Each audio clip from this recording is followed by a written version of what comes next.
मेरे बेटे, आज मैं स्क्वायर रूट निकालने में कुछ नई बातें आपको सिखाने जा रहा हूं।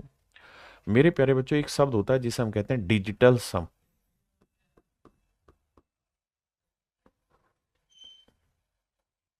हिंदी में कहते हैं अंकीय योग। अंकीय योग। ये जो अंकीय योग है मेरे प्यारे बच्चों, ये बहुत गहरा शब्द है और इसको बहुत गहराई से ही आपको समझना होगा अंकीय योग को।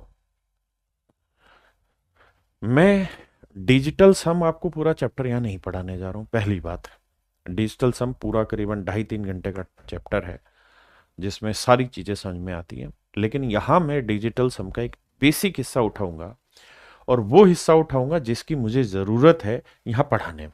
तो आइए मेरे दोस्तों, अब मैं आपसे चर्चा कर रहा हूं डिजिटल सम की।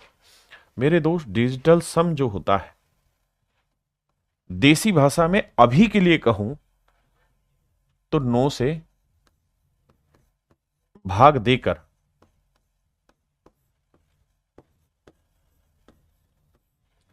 प्राप्त शेषफल है। 9 से भाग देके प्राप्त शेषफल जो होता है मेरे प्यारे बच्चों, इसी को हम डिजिटल सम कहने की कोशिश कर रहे हैं यहां की क्लास में। वैसे डिजिटल सम क्या है वो मैं लेटर ऑन आपको डिस्कस करूंगा। अभी मैं सिर्फ ये कह रहा हूं कि डिजिटल सम 9 से भाग देने के बाद जो शेषफल आता है उस पर चर्चा है। मेरे प्यारे बच्चों, 9 से कोई संख्या कैसे भाग होती है? एक भाई कह रहा स्क्वायर रूट बता रहे थे। स्क्वायर रूट ही बता रहा हूं मेरे बेटे, लेकिन स्क्वायर रूट में मुझे इसकी जरूरत होगी तो उस जरूरत को पूरा कर रहा हूं। तो मेरे नन्हे मुन्ने बच्चों, एक बात बताओ, 9 की डिविजिबिलिटी का नियम क्या है? 9 की डिविजिबिलिटी का नियम है कि if sum of all digit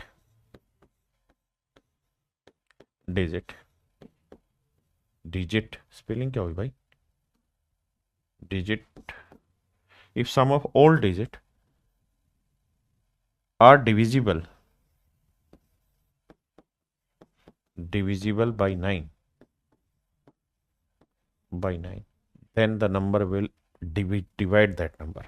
यानी यदि किसी संख्या के सभी अंकों का योग 9 से भाग हो गया, यदि किसी संख्या के सभी अंकों का योग 9 से भाग हो गया, तो समझिए मेरे प्यारे बच्चों, वो संख्या भी 9 से भाग हो जाएगी। जैसे मैं आपको कहूं 5, 6, 7, 8, और मैं आपको ये कहूं कि भाई इस संख्या को 9 से भाग दो, तो ये बताओ ये 9 से भाग जाएगी नहीं जाएगी, क्या शेषफल बचेगा? तो आप कहेंगे पढ़ा पढ़ेंगे 9 × 54, तो शेषफल आया जी 2, फिर उतारा 27, फिर 9 × 3 = 27, शेषफल आया 0, फिर उतारोगे 8, फिर भाग जाएगा नहीं 0, तो शेषफल आया 8।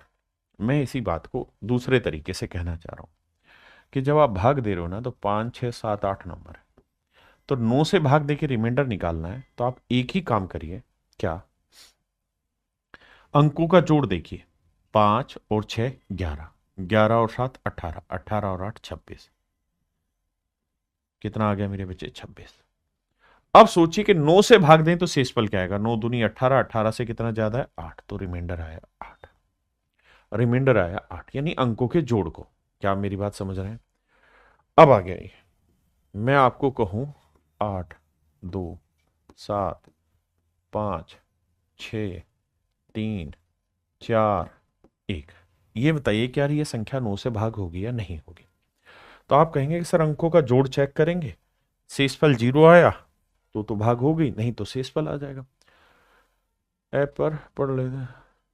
आइए मेरे बच्चे, यहां देखिए, 7 और 2 9, है ना? अंकों का जोड़ करना है मैंने, तो भाई देखो 8 और 2 10, 10 7 17, 17 और 5 22, 22 और 6 28, 28 और 3 31, 31 और 4 35, 35 और 1 36। अंकों का जोड़ आया 36। 36 को मेरे बच्चे 9 से भाग देंगे तो 9 × 36 एग्जैक्ट चला जाएगा, शेषफल 0 आ गया। इसका मतलब ये संख्या मेरे प्यारे बच्चों 9 से भाग हो रही है। हाँ जी। तो सर आप कहना क्या चाह रहे हो? मैं ये कहना चाह रहा हूँ कि सब अंकों का जोड़ मत निकालो भाग देने के लिए।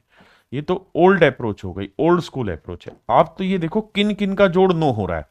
जैसे 7 और 2 9 हो रहा है, 5 और 4 9 हो रहा है, 6 और 3 9 हो जा रहा है, 1 और 8 9 हो जा रहा है। खत्म करो कहानी। हाँ है ना? मेरे बेटा, अगर मैं आपको ये कहूं कि भाई 15 को 9 से भाग दो शेषफल बताओ, तो आप कहेंगे 9 × 9 बचा कितना? 6। और इत्तेफाक से इसके अंकों का योग भी निकालोगे तो कितना आएगा? 6। मैं कहूं भाई 48 को 9 से भाग दो तो आप कहोगे 9 5 45, शेषफल बचा 3। बिल्कुल ठीक बात है, 45 जाएगा, 3 शेषफल बचा। या इसके अंकों का जोड़ करो, 8 और 4 12, फिर जो आया फिर अंकों का जोड़ करो, 2 और 1 3, तो आखिर में शेषफल यही आएगा। हाँ है ना? मैं अगर आपको कहूं 5 6 7 8, बताओ यार 9 से भाग दें क्या शेषफल बचेगा? तो अंकों का जोड़ करो, 5 और 6 11, 11 और 7 18, 18 और 8 26, तो अंकों का जोड़ आया 26। अब 9 से फिर भाग मत दो, अंकों का जोड़ करो, 6 और 2 8, तो डायरेक्ट ही शेषफल पता चल जाएगा, 8 आएगा। हाँ है ना? मैं और सवाल लेता हूं।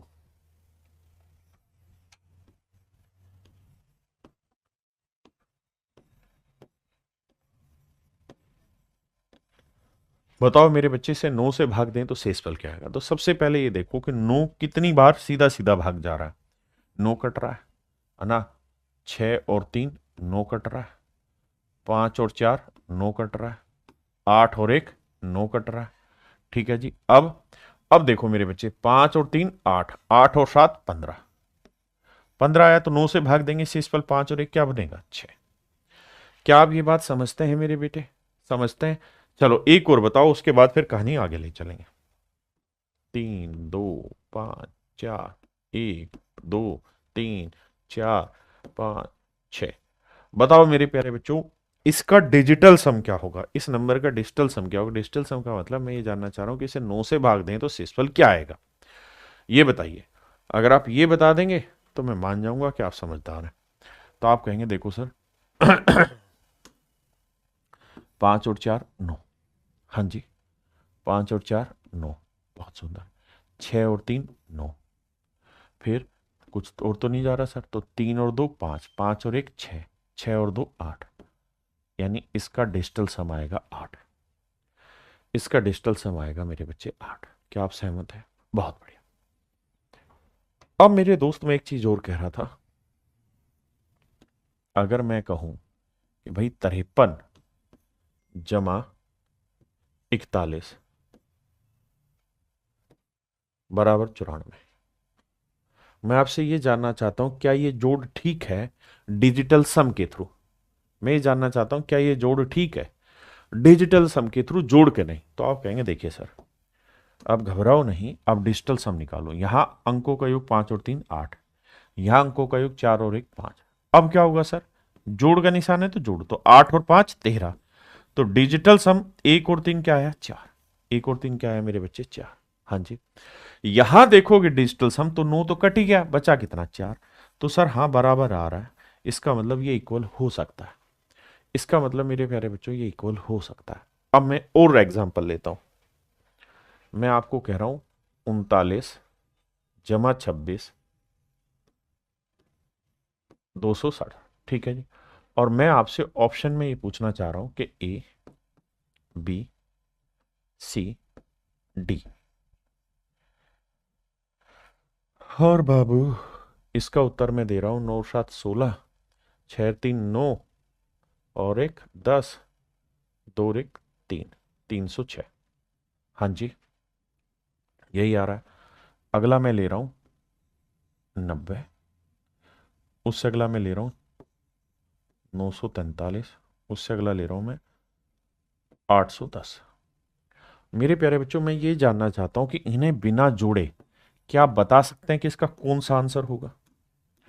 क्या आप बिना जोड़े बता सकते हैं मेरे प्यारे बच्चों कौन सा आंसर होगा? बताइए। तो आप कहेंगे कि सर इनका जोड़ 90 होगा, 306 होगा, 943 होगा, 810 होगा। हमें चेक करना पड़ेगा। कैसे चेक करना पड़ेगा? सर डिजिटल सम, यहाँ 9 गया, यहाँ 3 आया, यहाँ से 7 और 2 9 आया, तो यहाँ आया 6। तो 6 में 3 जोड़ा तो मेरे बच्चे क्या आया? 9। अच्छा एक बात ये भी ध्यान रखना कि 9 आए या 0 आए एक ही बात होता है, क्योंकि डिजिटल सम 9 होना मतलब वो संख्या एग्जैक्ट भाग जा रही है और शेषफल क्या दे रही है? 0। तो आप इस बात में कंफ्यूज मत होना कभी भी। डिजिटल सम 0 भी हो सकता है और 9 भी, दोनों एक ही बात काउंट होती है ना? अब यहां देखते हैं सर, देखो सर 6 और 3 9, इसका डिजिटल सम 9 आया। 0 और 9 9 आया, इसका भी डिजिटल सम 9 गया। 4 और 3 7 आया डिजिटल सम। यहां सर 0 गया तो 8 और 1 9 आया डिजिटल सम। सर डिजिटल सम के आधार पे हम ये कह सकते हैं कि ये मेरा आंसर नहीं होगा, ये मेरा आंसर नहीं होगा। मेरे प्यारे बच्चों, मैं डिजिटल सम की बेड़ियां आपको सिखाना चाह रहा हूं। यानी मैं ये नहीं कह सकता कि ये आंसर होगा या ये होगा या ये होगा। भाई तीनों का डिजिटल सम 9 आ गया, इसमें क्या बुराई है? अरे हाँ है ना। लेकिन मैं ये कह रहा हूं कि ये डिजिटल सम नहीं होगा। तो डिजिटल सम के थ्रू आप सवालों में ये नहीं कह सकते कि उसका एग्जैक्ट उत्तर क्या होगा, लेकिन आप ये बता सकते हैं कि इसका उत्तर कौन सा नहीं होगा। जैसे मैं आपको कहूं 48 जमा 52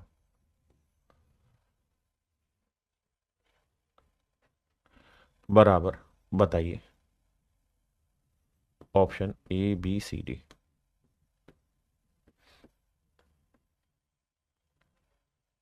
1, 101, ठीक है जी, 9001 या 90001, 801।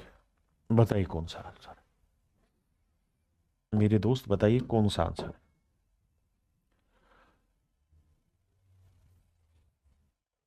ये दिल मांगे मोर। सर ये बैच तो कंटिन्यू चलेगा यूट्यूब सेशन पे, ये आखिरी क्लास है। चलो आप 20,000 लाइक ठोको, उसके बाद फिर कल क्लास रखेंगे यूट्यूब पे। आओ सामने आओ, मैं सवाल पढ़ाने वाला टीचर हूँ, पढ़ाई पे ध्यान दे दो। मेरे बच्चे यहाँ डिजिटल सम 8 और 4 12, 12 का डिजिटल सम 2 और 1 3 आया, बहुत सुंदर सर। यहाँ हो गए 5 और 2 7 आया सर, बीच में जोड़ का निशान है तो 7 और 3 10 आया, डिजिटल सम आया 1। यानी जो भी मेरा आंसर होगा उसका डिजिटल सम 1 होगा। लेकिन वो शैतान निकला, उसने इसका भी 1 लिख दिया, इसका 2 लिख दिया, इसका 9, तो कटी गया डिजिटल सम में। तो हमें 9 जो जो चला जाए 9 से हटाना होता, बच्चा 1 आया। यहां आफ्टर एक 9 इसका डिजिटल सम 0 आया। तो मेरे बेटे मैं आपको ये कहना चाह रहा हूं कि हम डिजिटल सम के थ्रू ये नहीं बता पाएंगे कि एक्यूरेट आंसर क्या होगा, लेकिन हम ये बता पाएंगे कि एक्यूरेट आंसर कौन सा नहीं होगा। जैसे आना चाहिए था इन दोनों का जोड़ 1 डिजिटल सम, यहां आया 2, तो ये 100% तय है आंसर नहीं होगा। ये 0 आया, ये 100% तय है आंसर नहीं होगा। आंसर ये भी हो सकता है, ये भी हो सकता है। मैं फिर अपने शब्दों को रिपीट कर दूं, डिजिटल सम के कॉन्सेप्ट के थ्रू हम ये नहीं बता सकते कि which one is the absolute right answer, but we can say which one is not the answer. Okay, so make it very clear so that you will not get confuse at any stage. आइए मेरे बच्चों, अब मेरे दोस्त मैं आगे बात करता हूं। मैं आगे आपसे एक चर्चा करना चाहता हूं। अगर किसी नंबर का मैं स्क्वेयर करूं तो स्क्वेयर करने के बाद जो परिणाम आया, जो रिजल्ट आया, जो परिणाम है वो तो पूर्ण वर्ग संख्या है।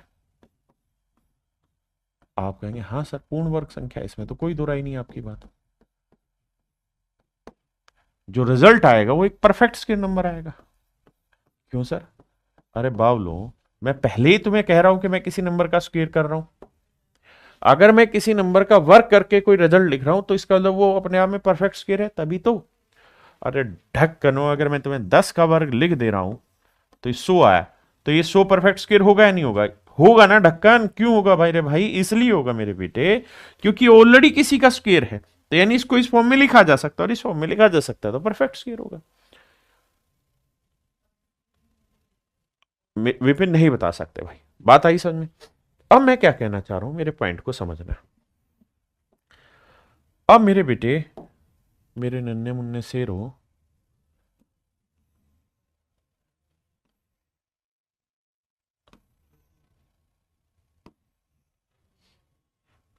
एक बात बताना, अगर किसी नंबर का डिजिटल सम 1 है, इसका वर्ग करोगे तो वर्ग करने का मतलब इसी नंबर को 2 बार लिखोगे।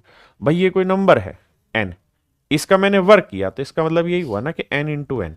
आप कहेंगे हाँ सर, तो अगर n का डिजिटल सम 1 है तो 1 गुना 1 ही होगा, क्योंकि इसका भी 1 होगा, तो गुना करेंगे तो 1 गुना 1 1 ही आया। तो इसका मतलब मैं ये कहना चाह रहा हूं कि अगर किसी नंबर का डिजिटल सम 1 है तो उसके स्क्वायर का डिजिटल सम क्या होगा? 1 ही होगा। क्या आप सहमत है इतनी बात से? बहुत बढ़िया। अगर किसी नंबर का डिजिटल सम 2 है, किसी नंबर का डिजिटल सम 2 है, तो उसके स्क्वायर का डिजिटल सम क्या होगा? तो सर आप कहेंगे कि 2 का वर्ग होता है 4, यानी इस नंबर के स्क्वायर का डिजिटल सम 4 होगा। मेरे दोस्त मैं ये कह रहा हूं किसी नंबर का डिजिटल सम 3 है, तो इसके स्क्वायर का डिजिटल सम क्या होगा? तो आप कहेंगे 3 का वर्ग 9। तो मेरे बेटे ध्यान रखना, 9 भी और 0 दोनों एक ही बात है, एक ही बात है। डिजिटल सम 0 होना 9 होना एक ही चीज है, कभी अलग मत सोचना। अगर किसी नंबर का डिजिटल सम 4 है, इसका वर्ग करें तो डिजिटल सम क्या होगा? तो सर 4 का वर्ग हो जाएगा 16, 16 का डिजिटल सम 6 एक 7 आएगा। बहुत बढ़िया। अगर किसी नंबर का डिजिटल सम, आप इतनी बात समझते हैं, अगर किसी नंबर का डिजिटल सम 5 है, तो अगर किसी नंबर का डिजिटल सम 5 है मेरे बेटे, तो 5 का अगर मैं वर्ग करूंगा तो 25 आएगा। तो 25 का डिजिटल सम क्या आ रहा है? 5 और 2 7। किसी नंबर का डिजिटल सम 6, इसका वर्ग करूंगा तो क्या आएगा? तो 6 का वर्ग 36, 6 3 9 0 आएगा। 0 या 9 एक ही बात है। मेरे बच्चे 7 है किसी नंबर का डिजिटल सम, तो 7 का वर्ग करेंगे क्या आएगा? 49। 9 कट के डिजिटल सम कितना आया? 4। अगर किसी नंबर का डिजिटल सम 8 है, तो इसका वर्ग करेंगे तो क्या आएगा? 64। और 64 का डिजिटल सम क्या आएगा मेरे बेटे? 1 आएगा। 6 4 10, 10 का डिजिटल सम 1 आया। ऐसे ही अगर किसी नंबर का डिजिटल सम 9 है, तो इसका वर्ग करेंगे 81, और 81 8 और 1 9 कट रहा है, यानी 0 9 दोनों लिख सकते हैं। और मेरे बच्चे डिजिटल सम का यहां पे मायने ये बताया कि अगर आप किसी नंबर को 9 से भाग देते हैं, तो 9 से भाग देके क्या शेषफल बचता है। तो ये बात आप बहुत अच्छे से जानते होंगे मेरे प्यारे बच्चों, कि अगर आप किसी नंबर को 9 से भाग दे रहे हैं, तो जो शेषफल है वो हर हाल में 9 से छोटा बचेगा। 9 से छोटा बचेगा रिमाइंडर। ऐसा थोड़ी 9 से बड़ा बचा दोगे, 9 से हमेशा छोटा बचेगा शेषफल। तो भैया किसी नंबर का डिजिटल सम 1 2 3 4 5 6 7 8 9 हो सकता है ना? तो इनका स्क्वायर का जो डिजिटल सम है वो आपने देखा, या तो 1 आया, या 4 आया, या 7 आया, या 9, या 0, एक ही चीज है, यह आया। यहां पे भी देखा तो देखो 7 आ गया, यहां देखा तो 0 9 आ गया, यहां देखा तो 4 आ गया, यहां देखा 1 आ गया, फिर 0 9। यानी किसी भी परफेक्ट स्क्वायर नंबर का जो डिजिटल सम है वो 1 4 7 9 और 0 के अलावा कुछ नहीं हो सकता। बहुत ध्यान से देखना, हाँ है ना? मेरे बेटे फिर से अपनी बात को दोहराऊंगा और बहुत शांति से समझाऊंगा कि कोई भी परफेक्ट स्क्वायर नंबर होगा मेरे बेटे, कोई भी पूर्ण वर्ग संख्या होगी, कोई भी पूर्ण वर्ग संख्या होगी, तो अब ये नियम है, तीसरा नियम मैंने आपके साथ डिस्कस किया है क्या, कि कोई भी अगर संख्या पूर्ण वर्ग संख्या होगी, तो इसके डिजिटल सम जो है वो हर हाल में 0 या 9 होगा, 1 होगा, 4 होगा और 7 होगा। इसके अलावा अगर किसी नंबर का डिजिटल सम, मतलब इन डिजिटल सम के अलावा कोई और आ रहा है, तो आंख बंद करके कह देना वो परफेक्ट स्क्वायर नहीं है। जैसे एग्जाम्पल के तौर पे मैं कहूं कि बताओ भाई 625 पूर्ण वर्ग है या नहीं है, तो आप कहेंगे सर डिजिटल सम लगा के देखते हैं, 5 और 2 7 और 6 13, 13 का 3 और 1 4। ठीक है, हो सकता है, क्योंकि सर हमने नियम जाना है, 0 हो, 9 हो, 1 हो, 4 हो, 7 हो, ये सब हैं तो डिजिटल सम है, मतलब परफेक्ट स्क्वायर है। मैं कहूं सर ये बताओ 5 1 3 8, क्या ये परफेक्ट स्क्वायर नंबर है? आप कहेंगे सर डिजिटल सम चेक करते हैं, 8 और 1 9 कटा, 5 और 3 8। नहीं सर, ये परफेक्ट स्क्वायर नहीं है, क्योंकि किसी भी परफेक्ट स्क्वायर नंबर का डिजिटल सम 0 या 9 1 4 और 7 ही आ सकता है। तो मेरे बेटे आपके पास जो भी रफ कॉपी पेन है उसके ऊपर लिख लो खटाक से 1 4 7 9 या 0, हाँ है ना, ताकि ध्यान रहे। मैं आपको कहूं 1 1 1 1 5 4 4 4 9 8, बताओ जी ये डिजिटल सम, मतलब ये परफेक्ट स्क्वायर होगा या नहीं? आप कहोगे जी अंकों का जोड़ देखो, 9 गया, 5 और 4 9 गया, 4 और 4 8, और एक 9 गया, 8 और एक 9 गया, बचा कितना? 2, 1 और 1 2, 2 डिजिटल सम नहीं हो सकता, इसका मतलब ये परफेक्ट स्क्वायर नहीं होगा। ये मेरे प्यारे बच्चों किसी नंबर का परफेक्ट स्क्वायर नहीं होगा, हाँ है ना? मैं आपको कहूं 4096, ये परफेक्ट स्क्वायर होगा? तो आप ये नहीं बता सकते होगा, लेकिन नहीं को बता सकते हो। कैसे? देखो सर, 9 गया, 6 और 4 10, 10 का डिजिटल सम 1 और 0 1 आया, और एक हो सकता है 1 4 7 9 0। तो इसका मतलब ये हो भी सकता है और नहीं भी हो सकता, ये हो भी सकता है और नहीं भी हो सकता। जैसे मान लीजिए मैंने सवाल लिखा, बताओ भाई 70 परफेक्ट स्क्वायर है, तो आप कहोगे डिजिटल सम से चेक करते हैं सर। तो 7 और 0 को जोड़ेंगे तो कितना आया? 7, और 7 तो टेबल में है, तो क्या ये परफेक्ट स्क्वायर है? नहीं मेरे बेटे। अगर वो सेट हो रहा है तो हम ये नहीं कह सकते होगा, लेकिन अगर वो नहीं हो रहा तो कह सकते हैं नहीं होगा। फिर से अपनी बात क्लियर करता हूं, डिजिटल सम आपको सही उत्तर की तरफ एक्यूरेट नहीं लेके जाता, लेकिन डिजिटल सम आपको गलत उत्तर की छटनी इकट्ठो सेकंड में करा देगा, 1 सेकंड में करा देगा। मेरी बात को ध्यान से समझना, मैं जो कहना चाह रहा हूं। अगर मेरे बेटे मैं आपको कहूं 8 1 4, ये परफेक्ट स्क्वायर है? आप कहोगे सर चेक करके देख लेते हैं, 8 और 1 9 बचा 4, 4 सेट हो रहा है। तो सर ये होगा, ये जरूरी नहीं, लेकिन शब्द लिखा जाएगा सर हो सकता है। अब सर और भी तो बहुत सारी प्रॉपर्टी आप बताओगे ना जिससे चेक करा जाएगा, लेकिन हम ये जरूर कह सकते हैं ये हो सकता है। हाँ है ना? अगर मेरे बेटे मैं और नंबर लिख दूं 5 6 7 8, मेरे बेटे बताओ ये डिजिटल सम ना परफेक्ट स्क्वायर होगा? तो देखते हैं सर, 5 और 6 11, 11 और 7 18, 18 आ गया, इसका मतलब ये 8 9 से भाग जा रहा है, तो 18 आ गया तो छोड़ दो, अब बचा 8, तो इसका डिजिटल सम 8 आया। 8 नहीं है तो ये कह सकता हूं कि ये परफेक्ट स्क्वायर नहीं होगा। नहीं होगा वाली बात पे वजन आएगा, होगा वाली बात पे वजन नहीं आएगा। बड़े ध्यान से मेरी बात सुनना। आइए आगे। अब मेरे बच्चों,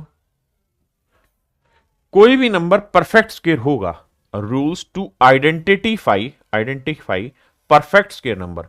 कोई भी संख्या पूर्ण वर्ग संख्या है, इसे पहचानने के क्या नियम है, इस बात पर हम चर्चा कर रहे हैं। तो पहला नियम है all perfect square and in 1 4 5 6 and 9। कोई भी अगर परफेक्ट स्क्वायर नंबर होगा तो उसके आखिर में हमेशा ही 1 4 5 6 और 9 आएंगे। अगर इसके अलावा कुछ भी आया तो परफेक्ट स्क्वायर नंबर नहीं होगा। इसी बात को रेप्लिकेट कर रहा है कि भाई अगर किसी परफेक्ट स्क्वायर नंबर के, मतलब कोई किसी नंबर के आखिरी में 2 आया 3 आया 7 आया 8 आया यूनिट डिजिट, तो ये परफेक्ट स्क्वायर नंबर नहीं होगा, ये परफेक्ट स्क्वायर नंबर नहीं होगा। आप कहें ऐसे कैसे सर? तो ऐसे इसलिए भैया, कहां भाग गया टेबल?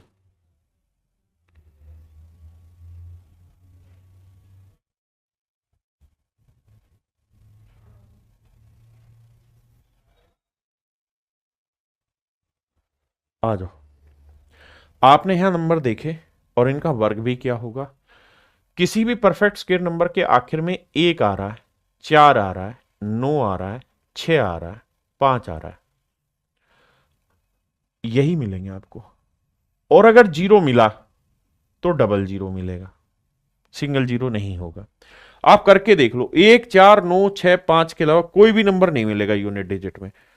कहीं पे भी आपको किसी भी नंबर के स्क्वायर के आखिर में 2 नहीं मिलेगा यूनिट डिजिट, 3 नहीं मिलेगा, 7 नहीं मिलेगा, 8 नहीं मिलेगा। ये डिजिटल सम नहीं बता रहा हूं, ये यूनिट डिजिट बता रहा हूं। किसी भी परफेक्ट स्क्वायर नंबर का यूनिट डिजिट मेरे बेटे 2 3 7 8 नहीं होगा, ये बात ध्यान रखना। 2 3 7 8 नहीं होगा। हाँ है ना? मेरी बात समझ रहे? किसी भी परफेक्ट स्क्वायर नंबर का आखिरी अंक 2 3 7 8 नहीं होगा। कोई भी परफेक्ट स्क्वायर नंबर होगा तो आखिरी अंक 1 4 9 6 5 होंगे, और अगर शून्य है तो दो जीरो आएंगे। क्यों? क्योंकि आप जानते हैं किसी भी नंबर के आखिर में अगर जीरो होगी और इसका वर्क करेंगे तो जीरो का डबल जीरो आ जाएगा, यानी एक्स स्क्वायर कितने अंकों में आएगा मुझे नहीं पता, लेकिन 2 जीरो आ जाएंगे, है ना? जैसे 10 का वर्ग 100, 20 में 400, तो 2 जीरो आएंगे। पक्की बात है? बहुत सुंदर। अब अगला नियम, तो पहला नियम क्लियर, दूसरा नियम क्लियर, तीसरा मैंने मेरे बच्चे बताया था डिजिटल सम, वो क्लियर। अब लड़ाई आगे लड़ते हैं। चौथा नियम, अगर मेरे बच्चे किसी परफेक्ट स्क्वायर नंबर का यूनिट डिजिट 5 पर खत्म हो रहा है, 5 पर खत्म हो रहा है, यूनिट डिजिट 5 पर खत्म हो रहा है, इकाई का अंक 5 है, तो हर हाल में दहाई का अंक 2 होगा, या देसी भाषा में कहूं तो किसी भी पूर्ण वर्ग संख्या का परफेक्ट स्क्वायर नंबर के आखिरी दो अंक 2 5 होंगे। अगर आखिरी अंक 5 है तो उससे पहले 2 होगा, ये बात ध्यान रखिएगा। फिर से अपनी बात दोहराता हूं, अगर कोई परफेक्ट स्क्वायर नंबर है, अगर कोई पूर्ण वर्ग संख्या है मेरे दोस्त, तो हर हाल में उसके आखिरी, अगर आखिरी अंक 5 है तो आखिरी दो अंक फिर 2 5 होंगे, क्योंकि 5 किसी भी नंबर का यूनिट डिजिट होगा तो उसका वर्ग करोगे तो आखिरी में 25 बनेगा ही बनेगा। इस बात को ध्यान रखना, मेरी बात समझ रहे हो? चौथा नियम के लिए अब इन पे प्रैक्टिस करूंगा तब समझ में आएगा। अगली बात, इफ इट एंड्स विद 6, अगर यदि किसी संख्या कोई पूर्ण वर्ग संख्या है और उसका इकाई अंक 6 है, अगर कोई पूर्ण वर्ग संख्या है और उसका इकाई अंक 6 है, तो हमेशा ही ध्यान ये रखना, अगर कोई परफेक्ट स्क्वायर नंबर है, यानी किसी नंबर का मैंने वर्ग किया और फिर ये रिजल्ट आया, और अगर यूनिट डिजिट 6 है, तो हर हाल में इससे अगला वाला यानी दहाई का जो अंक होगा, यहां जो डिजिट होगा, ये हर हाल में ओड नंबर होगा, विषम नंबर होगा, विषम संख्या होगी। ये छोटी छोटी बातें आपको ब्रेक करना सिखाऊंगा। यहां हमेशा ही विषम नंबर होगा, ठीक है जी। अगर मेरे बच्चे किसी संख्या के आखिर में 1 4 या 9 है, 1 4 या 9 है, तो हमेशा ही, यानी अगर किसी संख्या के आखिर में 1 हो, 4 हो, 9 हो, ये नंबर अगर कहीं लिखे हुए हैं, तो हर हाल में जो टेंथ डिजिट होगा यानी दहाई का अंक जो होगा वो इवन नंबर होगा। बहुत सारे बावले बच्चे कह रहे होंगे अरे यार बहुत नियम हो गए, सम होगा, लेकिन मैं इनको शॉर्ट में करके बताऊंगा, चिंता मत करो। देखिए, एक बात कनपट्टे में जमा लो हमेशा के लिए, क्या बादल भाई इतने कमेंट ना कर, कि जब जब खट्टी दवाई मिले, कड़वी दवाई मिले तो पी लो, घुट घुट करके पी लो। क्यों? क्योंकि यही दवाई पेपर में आपका इलाज बांधेगी, ठीक है जी। 7वां नियम है कि भाई किसी भी संख्या, किसी भी परफेक्ट स्क्वायर नंबर के आखिरी जो दो अंक होंगे, किसी भी परफेक्ट स्क्वायर नंबर के आखिरी जो दो अंक होंगे, वो हर हाल में 1 से 24 तक के परफेक्ट स्क्वायर, 1 से 24 तक के परफेक्ट स्क्वायर के आखिरी दो डिजिट मिलेंगे, आखिरी दो डिजिट मिलेंगे। मैं जानता हूं थोड़ा बोरिंग हो रहा है, लेकिन होने दो। अब सीधे सवालों पे आते हैं, फिर नियम समझाऊंगा। कहता है which one of the following option is perfect square, इनमें से कौन सा एक पूर्ण वर्ग संख्या। धीरे धीरे छट नहीं करना, यहां सारे नियम याद दिलाऊंगा। मैंने लिखा था कि 2 3 7 8, ये किसी भी परफेक्ट स्क्वायर नंबर के यूनिट डिजिट नहीं हो सकते, यूनिट डिजिट नहीं हो सकते, इकाई का अंक नहीं हो सकता। बड़े ध्यान से समझना मेरी बात, ये इकाई का अंक नहीं हो सकते, इकाई का अंक नहीं हो सकता। 2 3 7 8 किसी भी संख्या के इकाई के अंक नहीं हो सकते, पहली बात है। तो मेरे बेटे आपने ध्यान दिया, यहाँ क्या लिखा हुआ है? 3, क्या लिखा हुआ है? 3, इसका मतलब ये परफेक्ट स्क्वायर नहीं है ना। अब मेरे बेटे मैंने एक दूसरा नियम ये लिखवाया था कि अगर किसी परफेक्ट स्क्वायर नंबर का इकाई का अंक 5 है, अगर यूनिट डिजिट 5 है, तो हर हाल में दहाई का अंक 2 होगा। यानी परफेक्ट स्क्वायर नंबर में अगर 5 है तो लास्ट के दो अंक 25 होंगे। यहां मैं जैसे ही पहुंचा तो घुट घुट करके पी लूं, 35 मिला, और ये परफेक्ट स्क्वायर नंबर नहीं है, ये परफेक्ट स्क्वायर नंबर नहीं। यहां ध्यान से सुनो एक एक बात, है ना। बाबा श्याम का लाडला विवेक लोधी जी डी, बहुत बढ़िया। अब आते हैं मेरे बच्चे ऑप्शन सी पे। ऑप्शन सी पे, ऑप्शन सी के बारे में मैंने नियम लिखवाया कि अगर किसी संख्या का इकाई का अंक 6 है, देखो यहां पे, यदि इकाई अंक 6 पर समाप्त होता है किसी भी परफेक्ट स्क्वायर नंबर का, तो उसका दहाई का अंक हर हाल में क्या होगा? ओड नंबर होगा। If it ends with 6 then 10th digit is always odd, यानी किसी संख्या का अगर इकाई का अंक 6 है तो दहाई का अंक हमेशा ही एक विषम संख्या होगी। That I promise to you. अब मेरे बच्चे मैंने देखा कि भैया इकाई का अंक 6 आ गया, तो मेरे बच्चे दहाई पे जो आना था ना, वो क्या आना था? ओड आना था, विषम संख्या आनी थी। यानी सर 1 आ सकता था, 3 आ सकता था, 5 आ सकता था, 7 आ सकता था। तो सर इसलिए ये रिजेक्ट हो गया, इसलिए सर ये रिजेक्ट हो गया, हाँ है ना। अब चौथे पे जा रहा हूं तो मुझे नहीं पता कि परफेक्ट स्क्वायर है या नहीं। सच बताऊं, मैं अपने नियम लगा लगा देखूंगा, लेकिन मेरे पास चार में से मुझे एक छांटना था और मुझे ये पता है ये नहीं है, ये नहीं है, ये नहीं है, तो ये हो सकता है। और अगर मुझे चार में से एक छांटना है और तीन गलत हो गए तो नेचुरल है चौथा ही आंसर दूंगा मैं। अरे हाय ना, मुझे चौथे को सोल्व करने की क्या जरूरत है? क्या मेरी बात समझे? धीरे धीरे आगे बताता हूं। कहता निम्नलिखित में से कौन सी एक पूर्ण वर्ग संख्या है? सबसे पहला नियम मेरे बेटे, अगर किसी संख्या का इकाई अंक 2, 3, 7 और 8 है, बहुत सुंदरता से मेरी बात समझना, तो ये तय है कि ये परफेक्ट स्क्वायर नंबर नहीं होगा। मैं यहां गया, मैंने 8 देखा, ये परफेक्ट स्क्वायर नंबर नहीं है। पहला मैंने नियम दौड़ाया। दूसरा नियम मैंने ये दौड़ाया कि अगर किसी संख्या का इकाई अंक 6 है तो दाहिक अंक हर हाल में ओड नंबर होना चाहिए, विषम नंबर होना चाहिए। मैं बार बार हर सवाल में नियम लिखवाऊंगा, मतलब बोलूंगा। इसका कारण यही है कि रम जाए आपकी निगाहों में, आपकी सांसों में। तो 1, 3, 5, 7, 1, 3, 5, 7, क्या मेरी बात समझ पाए? तो मेरे बेटे मैंने ऑप्शन ए काट दिया, ऑप्शन डी काट दिया। बहुत सुंदर। फिर सर मैंने एक चीज बताई थी कि अगर किसी संख्या के इकाई अंक 0 है तो 0 का जोड़ा मिलेगा आपको। हमेशा 0 का क्या मिलेगा? जोड़ा मिलेगा। या तो मेरे बच्चे आखिरी 2 अंक 0 होंगे या फिर 4 अंक 0 होंगे आखिर में, मतलब जोड़े मिलेंगे। क्या मिलेंगे मेरे बेटे? जोड़े मिलेंगे, यानी दो दो के जोड़े मिलेंगे परफेक्ट स्क्वायर नंबर पे, पूर्ण वर्ग संख्या पे। लेकिन मैं जैसे ही यहां आया, मैंने 1 0 देखा, मैंने राकेश यादव सर की क्लास पढ़ी थी और मेरे दिमाग में आ गया सी ऑप्शन मेरा आंसर नहीं। अब मैंने देखे कि यार मेरा ए, सी और डी तो गलत हो गए और मुझे चार में से एक छांटना है।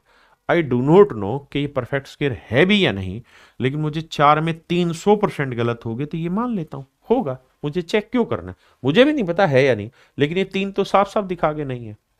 क्या मेरी बात समझ पाए कि नहीं? बहुत सुंदर। आइए मेरे दोस्त, भाई मेरा पहला नियम ये बताया मैंने कि मेरे बेटे, अगर मेरी इकाई की संख्या पे अंक 5 है तो हर हाल में दाही पे 2 होगा। गुट गुट करके पी लो। यहां मैंने देखा 4 है, 5 है, मेरा मन नहीं माना, मैंने कांटा मार दिया। 4 5 है तो मैंने कांटा लगा दिया। पहली बात। किसी भाई को कोई दिक्कत हो यहां तक? कोई भी बात हो तो मुझे खुल के बताओ। यहां तक की बात क्लियर है किसी को भी?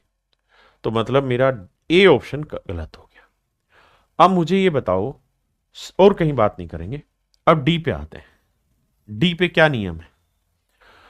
तो मेरे बेटे डी को बार बार चेक करो।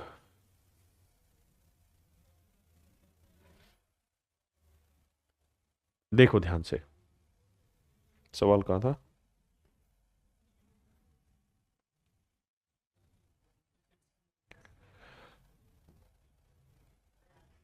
देखो ध्यान से। If ends with 1 4 and 9 the tenth digit is always even. अगर किसी संख्या का आखिरी अंक 1 हो, 4 हो, 9 हो तो दाहिक अंक हमेशा ही सम संख्या होनी चाहिए। दाहिक क्या अंक मेरे बेटे क्या होनी चाहिए? सम संख्या होनी चाहिए। तो बेटे यहां पे दाहिक अंक तो सम संख्या होनी है। अब मेरे बच्चों बताओ और क्या क्या नियम है? तो सर एक नियम ये भी था कि डिजिटल सम चेक करना है। तो सर डिजिटल सम अगर मैं चेक करूं तो 6 और 3 9, बहुत सुंदर सर। 2 और 2 4, 4 और 6 10, 10 और 4 14, 14 का डिजिटल सम क्या बना सर? 4 और 1 5। सर डिजिटल सम में नियम था क्या? डिजिटल सम का नियम ये था कि कोई भी परफेक्ट स्क्वायर नंबर होगा तो उसका डिजिटल सम 0 या 9 एक ही बात है, होगा। 1 होगा या 4 होगा या 7 होगा, इसके अलावा नहीं हो सकता। 5 आ गया, गलत है उत्तर। हाँ जी। अब आते हैं मेरे बेटे यहां पे डिजिटल सम से। देखो 7 8 और 9 ये दिखाई दे रहा है ना? मैं काटूंगा तो शायद नहीं दिखेगा। 7 और 1 8 और 1 9 गया गत्ते से। अब 5 और 7 12, 12 और 6 18, 18 का डिजिटल सम मेरे बच्चे 8 और 1 9, 9 आ गया, 0। तो डिजिटल सम के आधार पे छटनी ठीक आ रही है। अब यहां चेक करते हैं डिजिटल सम। भाई 7 और 2 9, 9 गया बिल्कुल। 7 और 5 12, 12 और 8 20, 20 का डिजिटल सम कितना आया? 2। और मेरे बेटे दो डिजिटल सम नहीं हो सकता किसी भी पूर्ण वर्ग संख्या का, 0 या 9 हो, 1 4 और 7 हो। तो इस आधार पे मेरे बच्चे ऑप्शन सी मैंने छटनी की। हाँ जी, आइए।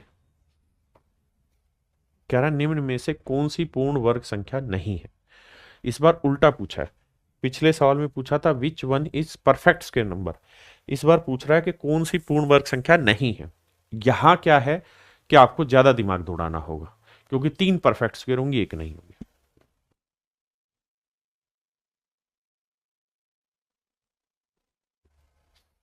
देखिए मेरे बेटे, जी जी जी, जल्दी थोड़ा फास्ट करिए। मीना किंग, पति कृपा, क्या लिखा है? पति पूरा। सर मैं एलपी की तैयारी कर रहा हूँ। आइए मेरे बेटा, कौन सी बुक ले? 7300 मैथ्स ले ले भाई, और क्या ही बताऊं मैं तुझे।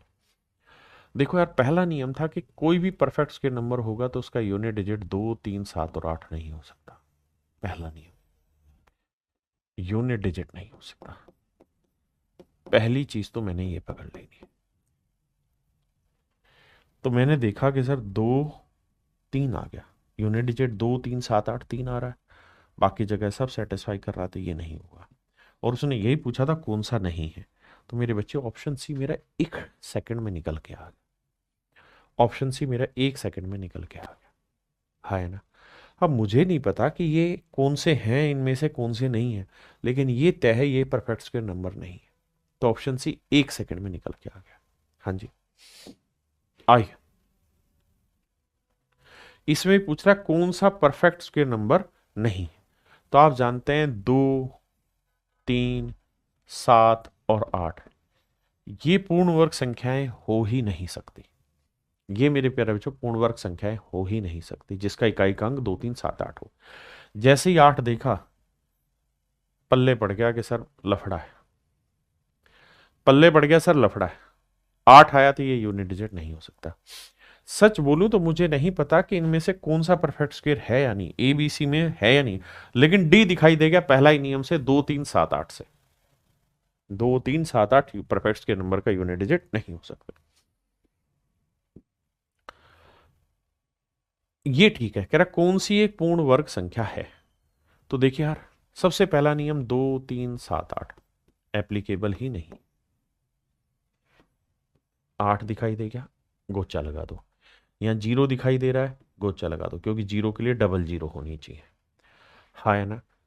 उसके बाद मैंने एक नियम ये भी लिखवाया था कि अगर किसी संख्या का इकाई का अंक 6 है तो हर हाल में दहाई का अंक जो होगा that must be odd number, विषम संख्या होगी। ये विषम संख्या होगी। आप कहेंगे हाँ ठीक बात है। अगर ये ओड होगा तो ओड होता है 1, 3, 5, 7, 9। यहाँ है 2, 6 के साथ 2 इसलिए काटा मार दिया। तो ए सी डी कट गया। हो सकता है बी आंसर, क्योंकि मुझे 4 में से एक छांटना था, है ना। मुझे पता ही नहीं कि है या नहीं, मुझे तो चेक करना पड़ेगा। और मुझे चेक करना ही, क्योंकि जब मुझे 3 में से एक छांटना, 4 में से एक छांटना है।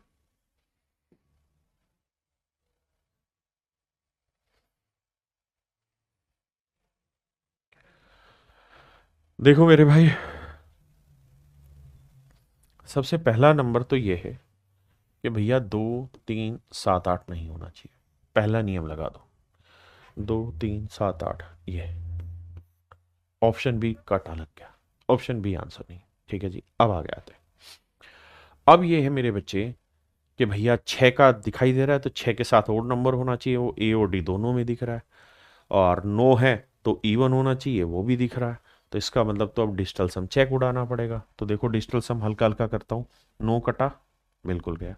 8 और 1 9 गया, बिल्कुल गया। 6 और 1 7 और 2 9 गया, डिजिटल सम आया।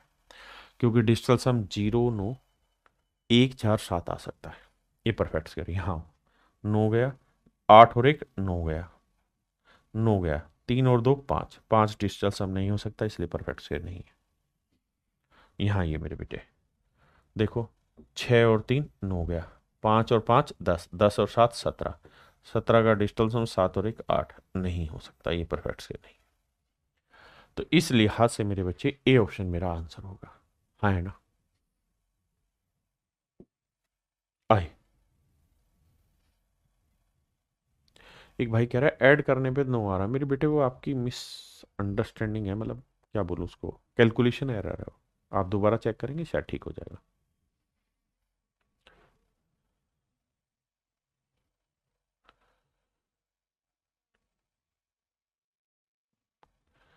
भाई एमटीएस का एग्जाम एसएससी से ही मुश्किल आता है, कैसी बात कर रहे हो। देखिए मेरे दोस्त, कहता है निम्नलिखित विकल्पों में से कौन सी एक पूर्ण वर्ग संख्या है। आइए दोस्तों ध्यान दीजिए, अब ध्यान देंगे तो 2 3 7 8 यूनिट डिजिट नहीं आना चाहिए, ये आ गया काटा मार दिया, पहली चीज। 5 आ गया तो इसके साथ 2 होना चाहिए था, 25 होता तो आता तो काटा लग गया। 6 आया तो 6 के साथ 100% ओड नंबर होना चाहिए यूनिट डिजिट, इसलिए ये काटा लग गया। बचा ये तो मैंने आंसर लगा दिया। मुझे नहीं पता डी सही है या गलत, लेकिन मुझे ये पता है कि ए बी और सी गलत है, ए बी और सी गलत है। हाँ है ना मेरे बच्चे। अब मेरे बेटे है क्या कि इतने सारे नियम की बातें आपको करा रहा हूं,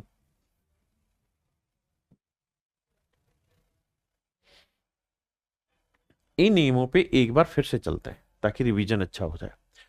हर परफेक्ट स्क्वायर नंबर का हर परफेक्ट स्क्वायर नंबर का जो यूनिट डिजिट होगा वो या तो 1 होगा या 4 होगा, 5 होगा, 6 होगा, 9 होगा, लेकिन 2 3 7 8 कभी नहीं हो सकते। और अगर जीरो आएगा तो 2 जोड़ों में जीरो आएगा, ठीक है।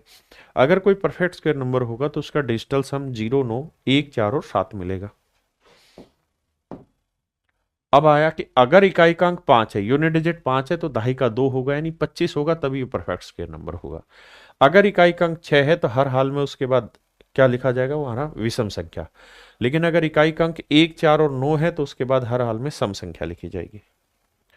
उसके बाद लिखा कि किसी भी परफेक्ट स्क्वायर नंबर के आखिरी 2 अंक जो होंगे वो हर हाल में 1 से 24 तक की परफेक्ट स्क्वायर मतलब 1 से 24 तक के वर्ग के आखिरी 2 अंक होने चाहिए। इसकी बहुत ज्यादा जरूरत नहीं पड़ती, लेकिन ये था कि if a perfect square number is divided by 8 then remainder always 0 1 4। अगर कोई पूर्ण वर्ग संख्या को 8 से भाग दें तो भैया शेषफल हमेशा 0 1 4 आना चाहिए, लेकिन इसकी भी बहुत ज्यादा जरूरत नहीं पड़ती।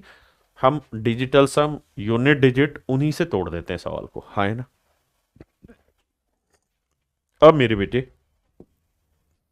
मैं कहानी को ऊपर लेके चलता हूं, उससे पहले एक छोटा सा कॉन्सेप्ट टाइप 4 पे। जब डिटेल, ये सारे पेपर के क्वेश्चन है मेरे नहीं है, डिटेल स्क्वायर रूट जान निकालना, मतलब डिटेल में वर्गमूल निकालना हो ट्रेडिशनल मेथड से, और उसके ऊपर आधारित कोई सवाल आ जाए तो हाउ डू वी सोल्व, इस बात पे चर्चा करते हैं। तो मेरे बच्चे सबसे पहले ध्यान देना, जैसे मैं 4096 का वर्गमूल निकालना चाहता हूं डिटेल मेथड से, ध्यान देना डिटेल जो हमने छोटी क्लासों में सीखा था। तो ऐसे डंडा खींचते हैं और 2 2 के जोड़े बनाते हैं। मैं भी बहुत दिन बाद कर रहा हूं, 2 2 के जोड़े बनाते हैं। देखिए एक बार पढ़ाऊंगा, तसल्ली बख्श पढ़ाऊंगा, जिंदगी भर के लिए पीछा छूट जाएगा स्क्वायर रूट का और स्क्वायर का। तो मेरे बेटे 2 2 के जोड़े बनाए। अब यहां जो नंबर है 40, तो ऐसा नंबर लिखो जिसको उसी से गुना करें तो या तो 40 है या 40 से छोटा है। जैसे मान लो मैंने यहां 5 लिखा, तो 5 को 5 से गुना किया तो क्या आया 25, ठीक है। 4 को 4 से गुना किया तो आया 16। लेकिन ऐसा नंबर लो जो 40 के नजदीक हो और 40 से छोटा हो। तो सर 6 ले लेते हैं, तो 6 को 6 से ही गुना करेंगे तो आएगा 36। बहुत सुंदर, बचा कितना, 40 में से 36 गया 4। अब पूरा जोड़ा उतरेगा, ध्यान देना, अब पूरा जोड़ा उतरेगा। घुट घुट करके पीला। अब मेरे बच्चे ध्यान देना, अब 6 को 6 से गुना किया था ना आपने, तो ये 6 इसके अंदर जोड़ना होगा। तो 6 में 6 जोड़ोगे तो आएगा 12, यहां लिखोगे 12, यानी जिसको जिससे भाग दिया था वही जोड़ना होगा। 6 में 6 जोड़ा 12 है। क्लियर है मेरे बेटे, बहुत सुंदर। अब आप ये देखिए कि यहां कोई डिजिट ऐसा लिखिए, कोई भी ऐसा डिजिट लिखिए जो आपका मनपसंद हो, ऐसा डिजिट लिखिए। जैसे मान लो यहां एक्स डिजिट लिख दिया, तो मैं इसे एक्स से ही गुना करूं तो जो मेरा उत्तर आए वो या तो 496 आए या 496 से छोटा रहे, है ना। तो ऐसा डिजिट सोचिए, ऐसा डिजिट सोचिए क्या रखा जाए। तो आप कहेंगे सर एक तरीका है, अगर हम यहाँ 1 रख लें तो 121 को 1 से गुना करेंगे बहुत छोटा रह जाएगा। 2 लेते हैं नहीं सर, तो सर क्या लिया जाए? सर 4 ले लो, क्योंकि 4 चौक 16, यानी 4 लिया तो यहां 4 लिख देंगे। 4 चौक 16, 4 दूनी 8 और 1 9, 4 एकम 4, और घटाओगे तो शेषफल आ गया 0। तो इसका मतलब 4096 जो है सर जी 64 का स्क्वायर था, यानी इसका वर्गमूल 64 होगा। ये बहुत बेहतरीन ट्रिक है, हर भाई को समझ में आनी चाहिए।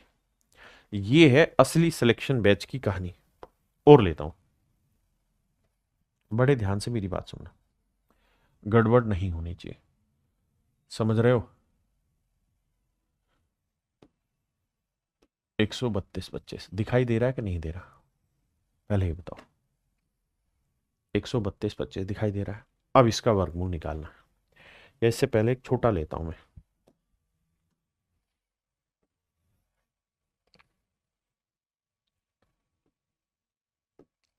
इसका वर्गमूल निकालो। तो क्या तरीका सिखाया? मजबूत कर देना आपको। मजबूत कैसे होंगे सर? सर ये बताया कि 2 जोड़े बनाओ, 2 2 के जोड़े बनाओ, बना दिया जी। अब 98 आ गया, तो ऐसा नंबर ढूंढो जिसे उसी से गुना करें, तो या तो इसके पास आए या इससे छोटे, मतलब इसके नजदीक में छोटा रहे। तो भैया 10 का वर्ग लेंगे 100, तो 9 लेते हैं। 9 को 9 से गुना किया 81, तो 8 में गया 7, 9 में से 8 गया 1 17। अब जोड़ा उतारोगे पूरा 0 है। अब भैया 9 में 9 की 9 को 9 से गुना किया, तो 9 में ही 9 जोड़ो, तो 9 में 9 जोड़ा क्या आया मेरे बच्चे? 18। तो यहां लिखोगे अब 18। बहुत सुंदर।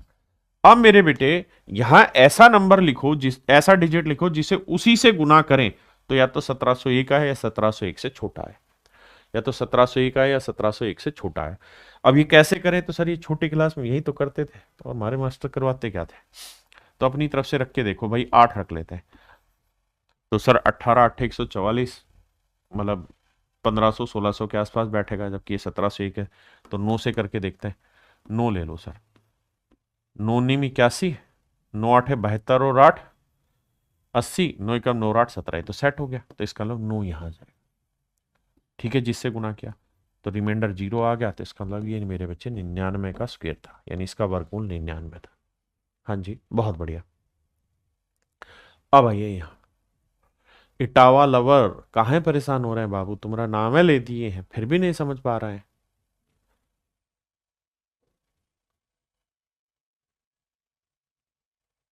ठीक है भाई, अमन मैं चेक कर रहा था। अरे अमन एक कमेंट कर रहा है, इस पे ध्यान देना। आइए मेरे दोस्तों, कह रहा है 132 25, 132 25 सवाल में कह रहा है कि भैया इसके ऊपर चर्चा करो, इसका स्क्वायर रूट निकालो। तरीका क्या है? सर 2 2 के जोड़े, 2 2।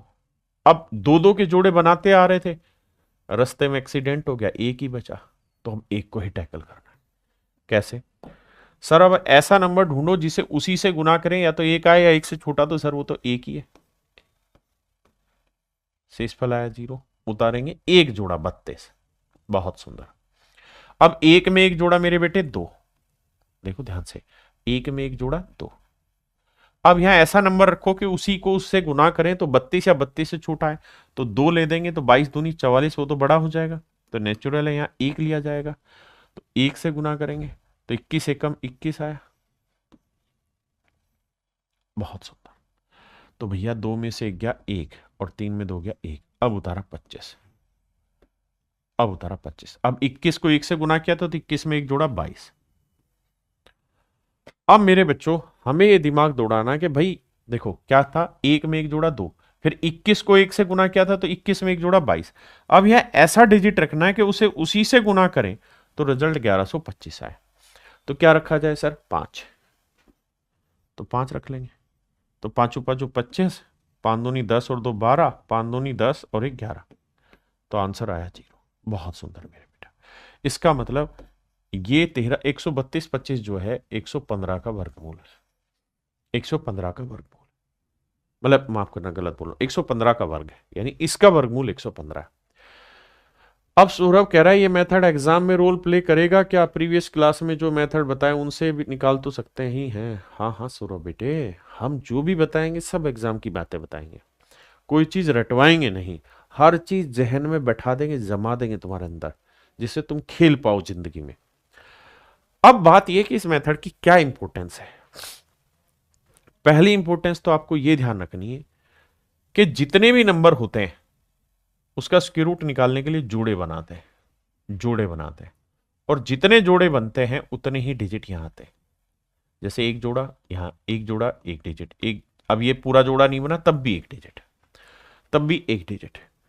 इससे पहले वाले में ध्यान दोगे तो यहां कितने जोड़े बने थे, एक और एक, दो, दो ही डिजिट आए थे। अगर मान लीजिए मैंने A B C D E F और मैं पूछूं कि भाई इसका वर्गमूल निकालोगे तो वर्गमूल में कितने डिजिट आएंगे, तो आप कहेंगे देखो दो डिजिट, दो डिजिट, दो डिजिट, जोड़ा बना दिया। तो एक जोड़ा, दो डिजिट, तीन, तो इसका मतलब सर इसका answer X Y Z form में होगा, यानी 3 अंकों में होगा। है ना मेरे बेटे। अगर मैं आपको ये कह दूं कि भैया A B C D E F G H I J K L M N O, H H तक ही रख देते हैं, एच आई, बताओ भाई कितने डिजिट आएंगे इसके में। तो आप कहोगे सर पूर्ण वर्ग संख्या बनाने के लिए जोड़े बनाओ, तो H I F G D E B C और ए अकेला बच गया। तो एक, दो, तीन, चार, पांच, तो इसका मतलब आंसर में X Y Z W R, मतलब 5 अंक है कुल मिला के। मतलब समझे बेटे। अब इस पे एसएससी धड़ल्ले से सवाल पूछता है, लेकिन उसका धड़ल्ला तुम्हारे आगे नहीं चलेगा।